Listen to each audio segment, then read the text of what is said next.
I'm a patient man. Do I strike you as a patient man? Because I really am.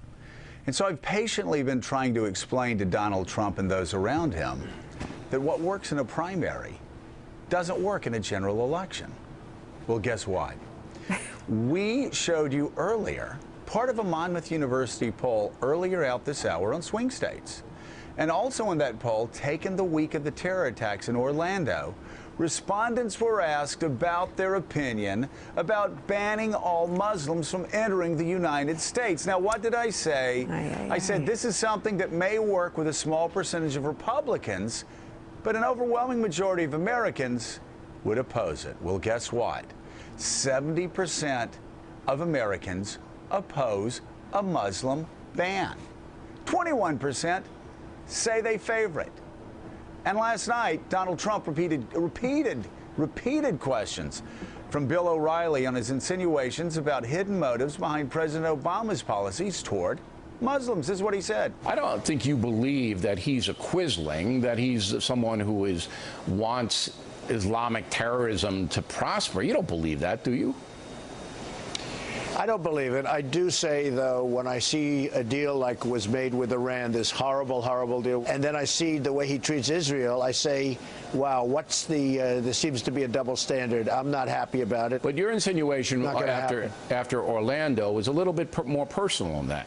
And remember the background, because you were a birther guy, you didn't believe or you questioned his birth certificate, where he was born. And now you're saying in so many words, and I don't want to put words in your mouth, so you can clarify that, look, there's something more here than just President Obama seeing the world in a non-confrontational way. There might be a personal agent here.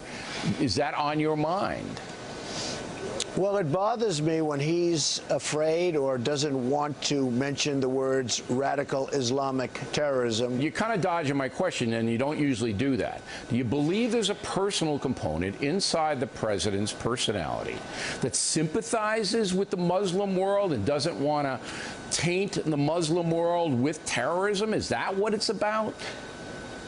I don't believe anything. I see things, and whether it's the Iran deal, whether it's not wanting to mention the words radical Islam or radical Islamic terrorism or other things, Bill, you look at what's going on. I mean, it's not a question of what I think, but you look at facts. This isn't thinking. This is facts.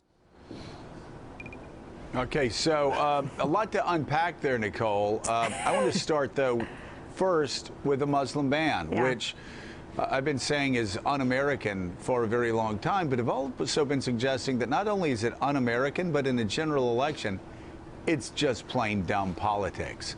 And here you have 7 of 10 Americans against a Muslim ban. Right, the exact same number that disapprove of Donald Trump himself. So I wonder if it hasn't just become central, you know, almost like a political red line, the thing that he believes that makes him politically unpalatable to 70% of voters. And I think it's, I'm heartened by that number. You know, I wish it were higher. But the Muslim ban is something that we've probably given Republican voters a bad name by talking about how many of them support it. But to see this number that 70% of a general election electorate is against it is heartening.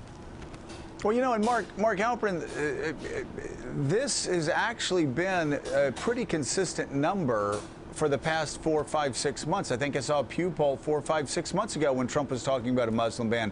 65% of Americans oppose the Muslim ban. Again, this isn't hard. He's going to be running in a general election, and yet he's still pushing a policy that 7 in 10 Americans are against. That's that shift that we've been talking about that's needed to come, that still hasn't come, and it didn't look like it was coming last night in O'Reilly. Well, that interview was littered with things that are representative of how easy he's making things for Hillary Clinton. He's talking about things that are forcing him to play defense. They're avoiding all the topics where she is vulnerable, where the Democratic record is vulnerable. And today will be the moment when we start to see whether he begins to try to shift. It's difficult to keep the base of the party together for any candidate and reach out to the center. It's a difficult thing to do.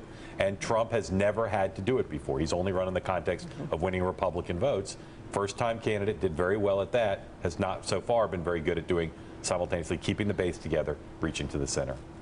You know, it's not really that hard right now. You know what? Instead of attacking Muslims, what he can do is go after the bad job numbers. Right. Instead of attacking Mexican judges who aren't actually Mexican judges, what he can do is actually talk about the IG report, talking about how Hillary Clinton mishandled emails.